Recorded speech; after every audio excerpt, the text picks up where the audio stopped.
Hello, everyone. This is Dr. Janine Cross, and this is the final fair. This video is meant to be a course overview to start off where we began to where we are today and review some of the key things that hopefully you walked away from learning in this course. Um, as stated at the start of the course, my goal is to teach you content using the required textbook as our main source of information. Also to grow you as professionals in the field, and hopefully teaching you core social work skills to help improve your work. And again, I'm trying to make sure that as your professor, I teach you core competencies that you need to move forward in the program. I'm trying to help you become better students as you move along through the program, and hopefully, again, develop those core skills needed for social work practice. We started off the semester reading a article called "Learning Your First Job." I'm going to end off this overview talking a little bit about that because I think that's an important piece, an article for students to read, reflect, go back, and touch on. And I'll end this video talking a little bit about what I think is a good takeaways from that article that'll move you along through the program successfully as well. And so we covered a lot of stuff online. This course is normally given online. It's in person and online, but for some students, it's new having to do online learning. It's not preferred. However, there's plenty of students that still take this course because they need the flexibility of an online class based on their work schedule, family schedule, et cetera, et cetera. But we talked about ethical practice and what ethical practice looks like in this course. We reviewed the NASW Code of Ethics. We also talked about cultural competence and NASW standards for cultural competence. In your textbook, throughout the chapters, the National Association of Social Workers Code of Ethics were referenced, as well as the cultural competence standards were also listed in your textbook. And in some of your work and papers, such as your discussion board, your agency paper, many of you talked about the code of ethics specifically and really demonstrate good understanding of social work values that are the foundation for our code of ethics. And so, again, dignity and worth of a person, integrity, service, all those things, understanding vulnerable population, marginalized, oppressed groups, our roles, our duties, our obligation. Please remember the reason why you are supposed to understand and know our code of ethics is because we have our personal values and we have our professional values. Understanding what our professional values and our code of ethics make sure that when we're working with clients that we're making decisions based on our values as a profession rather than your values as a person. Hopefully you're doing these deep reflection exercises. You had 2 reflection papers at the start of the course. The goal of the reflection papers are for you to think about your work. Think about how you approach clients. Think about it's an evaluation process for yourself, a self-awareness process. And you can use it to evaluate your work with clients. You can use reflection and supervision with your field supervisors. But more importantly, the whole one of the major benefits of that level of reflection is to make sure that when you're applying your values to your work, that you're making sure that you're teasing out and separating your personal values from your professional values, and that those reflection exercises can help you with that.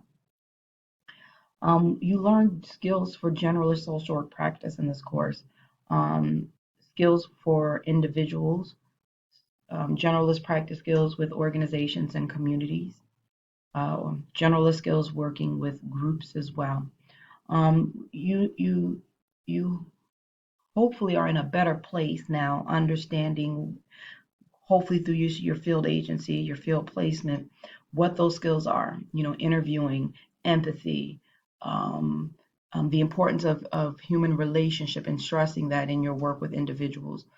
You also understood assessments and interventions working with families as well.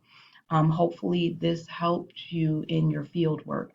Some field placements are with individuals, some are with families, and some have a group component to it. And so hopefully you understand what those skills are, and hopefully the textbook helped develop that foundation for you. So again, we talked about interviewing skills, and how when you're working and doing intake with clients, what are the core skills of generalist practice? Um, Being mindful of the environment, verbal cues, open-ended questions, and you were quizzed on this. Your quizzes covered this content, and many of you did wonderful on your quizzes. And we also use the discussion boards to talk about it as well, so that you all can not only understand what your thoughts about generalist practices with individuals, groups, communities, agencies, families, but you also were able to see what your peers or your classmates were also talking about in terms of how they were applying what they were learning from the textbook as well. Other areas that we covered in this course is engagement and assessments in general social work practice. We also covered planning and implementation in generalist practice, and other core skills and tasks um, that social workers engage in, which is advocacy, brokering, and case management services as well. Um, Even though we've talked about these things and what they look like, um, the book provides you with the theories, the theoretical models, the concepts, understanding when you're thinking about planning and implementation, when you're thinking about assessments and intervention, when you're thinking about engagement, when you're thinking about your role as an advocate or a broker, or a more comprehensive role as a case manager. Again, it's good to know. And a lot of in this course, for your discussion through your discussion boards, your papers, your community assessments, the goal was to demonstrate you understand those course concepts, you have those competencies, you understand the theories related to general social work practice, and you can convey that in your writings and or in your presentation. And so it is oftentimes important from an academic standpoint that you use every opportunity to demonstrate knowledge. The way we did that built in this course was making you cite, you using APA format. I know many of students are over and done with APA format by the time they're complete the program. But the skill that we're trying to enhance here is making sure that your thoughts, your ideas are informed by research and informed by the literature, and your textbook does that. It really lets you know that you're not opinionated in your thoughts. Yes, they're your opinion, but those opinions are grounded in theories and concepts and ideas and practice standards and code of ethics, et cetera, et cetera. And so getting you to make sure that you're citing in APA format your discussion boards is really making sure that you know that as a graduate level social worker, you should be integrating theories, concepts into your thoughts as a professional and as a student. So the discussion boards prepares you with that, and making sure that you're doing this in your assignments. That's key. That's what separates graduate level work, higher level work, higher thought process. But you're also critical thinkers, okay? And so critical thinking means, how do you take concepts, or how do you understand and discuss content in a broad and abstract way? How to hone in on key ideas and how to integrate that. And your discussion boards did that. Um, some students, when they're transferring from undergraduate to graduate level, they struggle with that, having that freedom of thought, that independent thinking. Oftentimes, students want to be told what to write, but you're in a graduate level program. We want you to understand your thoughts, convey your thoughts, and ground them in evidence. And so rather than tell you what to write all the time, we want to give you some leeway to demonstrate that you're independent thinkers and learners. Um, we do try to provide some guidance in terms of areas in which you're supposed to convey information, and we do that with your assignment instructions and your assignment prompts. So when you're writing your papers and you're covering the headings areas, you know that those are the areas you're supposed to write about. but we try to give you some broad flexibility in selecting content from your required textbook to broadly critically think about concepts. And only way we can help grow you as critical thinkers is not to tell you what to think and how to think, but give you the information, give you the tools, give you the knowledge, give you the standards, give you the code of ethics, give you the material, and allow you to convey your thoughts and start formalizing your ideas and thoughts with the information that we provide. And so that is a learning curve for students, and it may make students feel uncomfortable because they're like, what does she want me to write about? What does the professor want us to say? We want you to say what you're thinking. We want to hear your thoughts in the graduate level program, but we want to make sure your thoughts and ideas are grounded in the literature. And so we have to provide assignments, course assignments, projects in a way that gives you an idea of what it is we want to hear you think about and write about. But we also have to give you plenty of flexibility to shape your own ideas and thoughts. Most of the assignments have rubrics because students like them, they prefer them. It also helps with the grading and make sure we're applying the standards of grading to everyone. But rubrics can compromise independent thinking sometimes because students are writing toward points rather than critically thinking about content. And so here I want to challenge you in thinking about rubrics. Again, rubrics are helpful for students, but sometimes they can be a crutch. When you start working as professional social workers in the field, you will not be given a rubric for your work. When you're asked to talk to clients, engage with clients, do assessment, give an intake, you're not going to be given a rubric on how to engage your work. There are also going to be things that present in practice that is new. There are always new social issues. There are also new phenomenons that are happening that you have to be able to research literature. You may have to problem solve, critically think, apply knowledge to new phenomenon. Give you an example, COVID-19. This isn't our first pandemic, but this is the first pandemic of its kind. There was no rubric for this.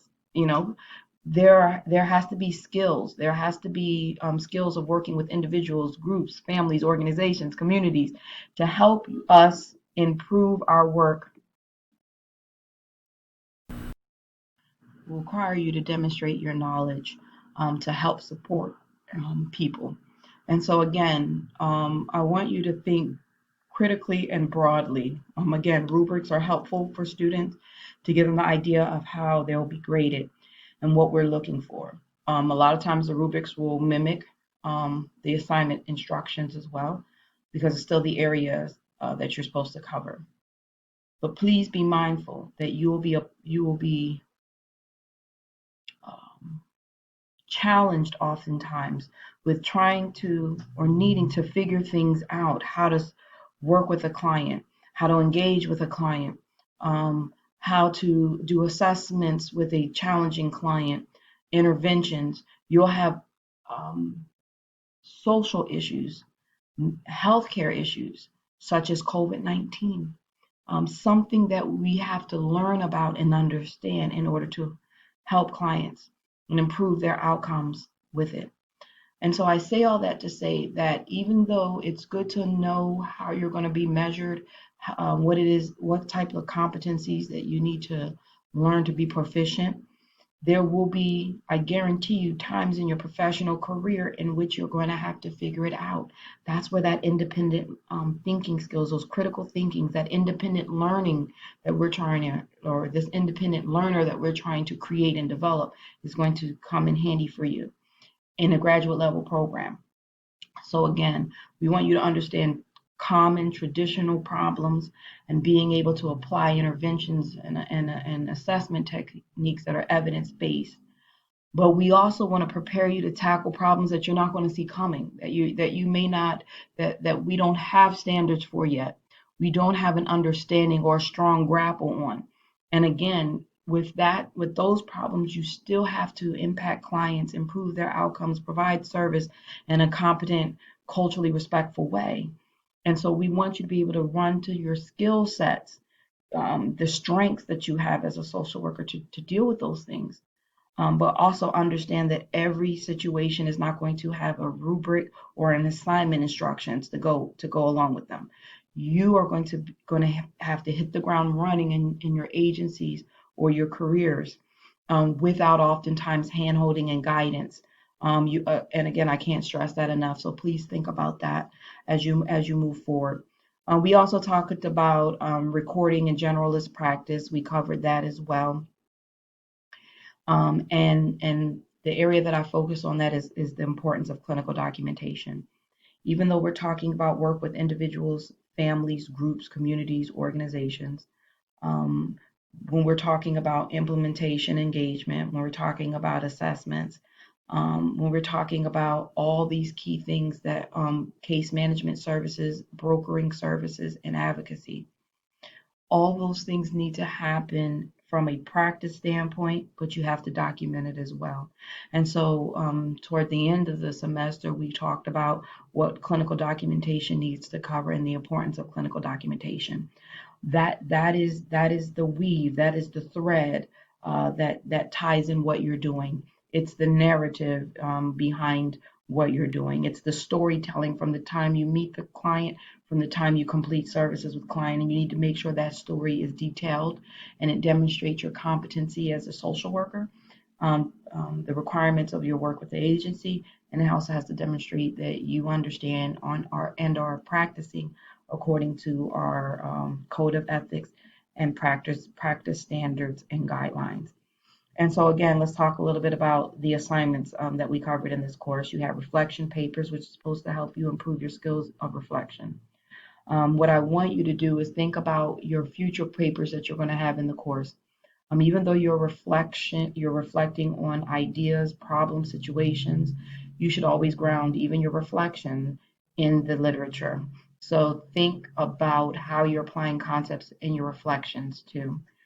As I've said many times during this course, all assignments, every assignment you have is not just an assignment for you.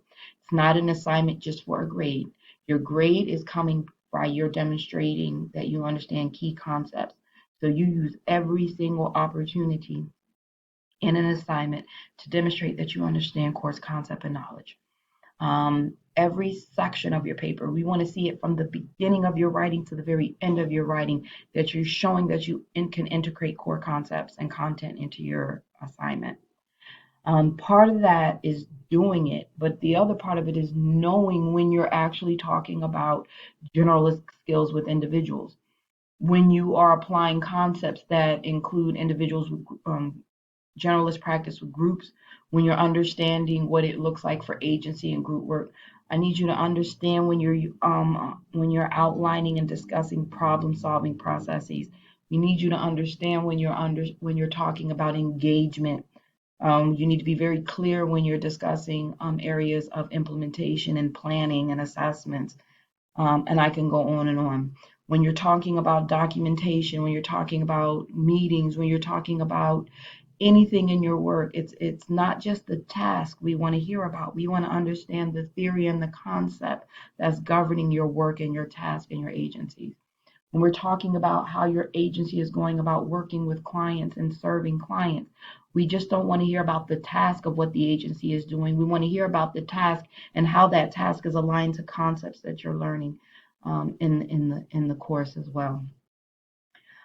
For this course, you also had a community assessment assignment. And again, it was meant to measure your understanding of content and ideas. And you were given an opportunity to demonstrate what some of those practice skills with communities were in that presentation. But you're also learning professional skills of presenting information, how to use technology.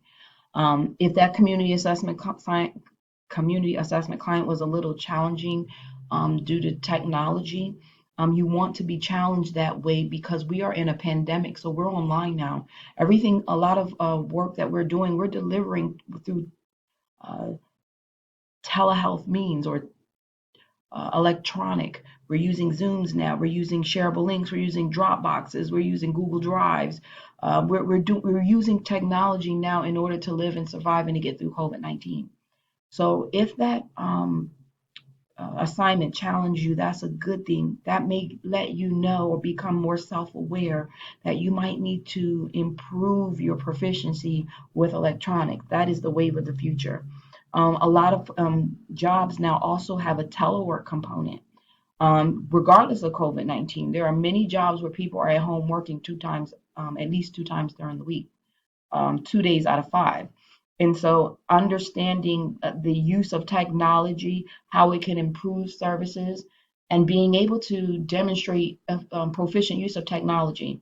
So when you're working in your agencies and you're working with clients using technology, the standards or the expectation is that how you deliver those services will be the same as if it was in person. You were working with that client in person. When you're doing team meetings, when you're doing engaging with colleagues and professionals, the standard is that even though you may be conversing and working with them through electronics, it should be the same quality of work as if you were face to face with them. So I say all that to remind you that if you struggle with the community assessment with the technology piece, that is probably an area of growth for you and a needed area of improvement because one, this is how we're living today with COVID-19. But I guarantee you your work in the future will be that way. I do understand that many students are, will say, or have a belief, or their reality is they're not. They prefer face-to-face learning. That is what's best for them. But if you completed this program or this semester and you are successful, that is a good thing. That means you could be successful when learning isn't customized to your preference. You want to be able to learn and be a quality student as well as a quality employee and a quality field intern student, regardless of the format in which you're supposed to engage. There will be professional conferences that you attend when you get your license that will be delivered online. And you still have to be able to understand the content of the workshops and the module in those conferences. And oftentimes they have post tests as well, so that you have to demonstrate that you understood.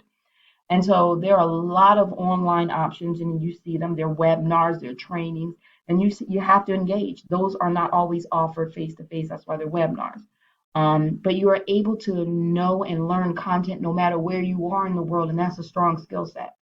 So I say all that to say, even though you're learning online, and many of you all, that is not your preference. If you are successful, you learn something about yourself this semester. And that means that you can learn in your preferred area, which is a given, but you can also learn when it's not your preferred area. And that is important because you never know when you're working in an agency how you'll be asked to learn, how you'll be asked to engage in a training. They may be face-to-face trainings, they may be online modules that you have to complete. I used to work in a hospital for 15 years, and I can tell you that there are quite a few of our trainings that were online, and a lot of them were HIPAA, and they were hours long, and it wasn't good enough, and they were different sections of that modules that we had to complete. We had to watch the videos, you had a post test in each section, and in order to move on and complete, you had to demonstrate that you received at least an 80% on that, and that was a yearly training that we had to have on HIPAA. And so again, that's just one example. But again, if this is not your preferred way of learning, it's still a good thing because you just don't want to always learn in your preferred comfort zone. You want to be challenged. You want to know for yourself that you can learn in different ways. That way, as you grow as a professional, you know that if you're provided a different way to learn, you can master it or be good enough to be successful and pass. So I want to talk to you about that as well. So again, you should be patting yourself on the back if you've been able to move along through the courses and be successful. That is a skill set that you developed, and you should challenge yourself more with that skill set as well. So the community assessment had those professional skills of presentation, thinking about information, taking large data and condensing it into key takeaway points, aligning concepts in an assessment. You're using observation skills in an assessment. You're learning how to go for data sources based on your observation. Now that's going to tell you which data sources to look in to get more information. Once you have your observations, some of your data sources, now it's also informing who your key informants are to gather more information or to clarify the observations and the data that you have. And then you're learning how to take 3 areas of data collection and creating a firm analysis. A summary analysis of needs, resources, assets, etc., of a community. And then now you're giving back, understanding that that community is given its time to you. And so you want to always give back. So when you're doing research, when you're doing analysis, when you're doing anything, you want to make sure you give back to people for their time. And the community gave you information and data. Informants did that, and so you give back. And that give back should be not just any give back, it should be helping and supporting the community based on the knowledge that you were able to attain from the community. So taking that community analysis and then giving back based on what you think is the biggest need. And so community assessment is something that you learned in this course as well.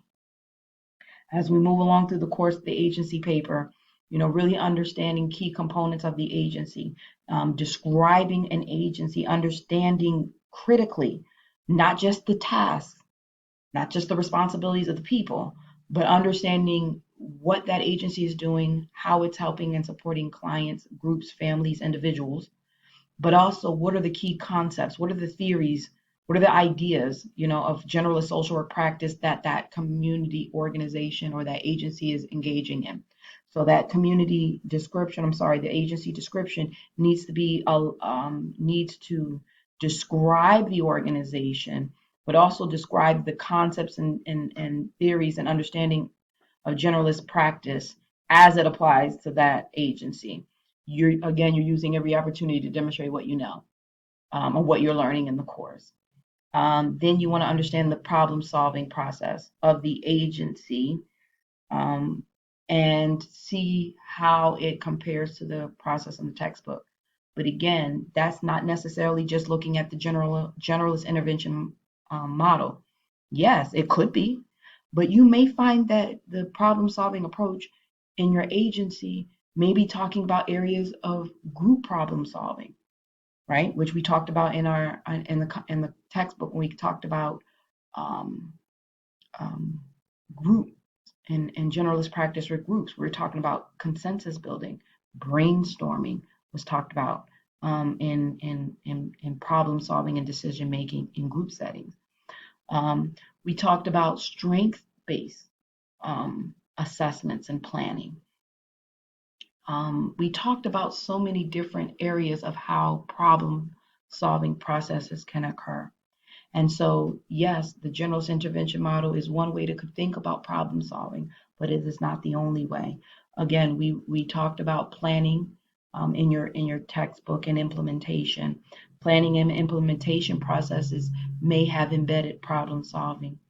Um, we may talk about how assessments are gathering information and as part of the problem solving process as well in your agency.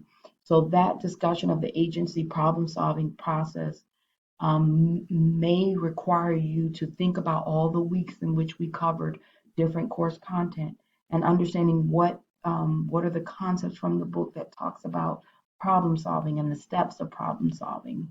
So again, not just going to the quick or the easy way to describe problem solving, but really think critically and being in that independent learner to understand how the concepts of the book that relates to problem solving and decision making is being applied as well.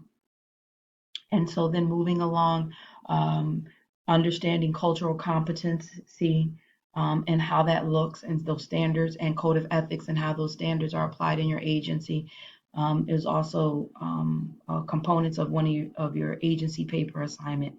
And again, it's measuring your understanding of the code of ethics and cultural competency. We covered that. And so when you're having that discussion of your paper, you may want to think about incorporating week 10 content from your required textbook or those added links that were added in the course content sections about NASW Code of Ethics and cultural competency standards that were provided. So that was an opportunity to discuss that in that section of the paper as well.